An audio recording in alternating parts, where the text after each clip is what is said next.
കോൺഗ്രസ് എമ്മിനെ മുന്നണിയിലേക്ക് ക്ഷണിച്ചത് പൂർണ്ണമായും സൗഹാർദ്ദപരമായെന്ന് ജോസഫ് വിഭാഗം നേതാവ് അപ്പു ജോൺ ജോസഫ്.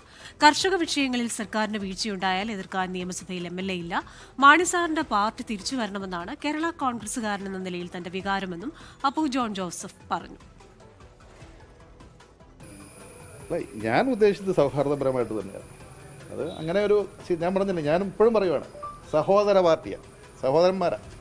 ഒരു കാലത്ത് ഒന്നിച്ച് പ്രവർത്തിച്ചവരെ എല്ലാവരും. അപ്പോൾ ആ മാണി സാറ് സ്ഥാപിച്ചൊരു പാർട്ടി അത് നശിച്ചു പോകേണ്ട കാര്യമില്ല. അത് ആ പാർട്ടി നിലനിൽക്കേണ്ട പാർട്ടി തന്നെയാണ്. ഐക്യജനാധിപത്യ മുന്നണി ഒരു നല്ല ഭരണം കാഴ്ചവെക്കുന്ന കാര്യത്തിൽ ഉറപ്പാണ്. പക്ഷേ ഏതെങ്കിലും ഒരു കാരണവശാൽ കർഷകർക്ക് വിരുദ്ധമായ രീതിയിലോ എന്തെങ്കിലും ഒരു നിലപാട് വന്നാൽ കർഷകർക്ക് വേണ്ടി ശബ്ദിക്കാൻ ഇന്ന് പ്രതിപക്ഷത്തൊരു MLA ഇല്ല. കേരള കോൺഗ്രസ് പാർട്ടിയാണ് ആദ്യമേ ഈ വിഷയങ്ങളിൽ പ്രതികരിക്കുന്നത്. ഇന്ന് അവർക്കൊരു MLA ഇല്ല. ആ ഒരു കാര്യമാണ് ഞാൻ പറഞ്ഞത്, അന്ന് പറഞ്ഞത്.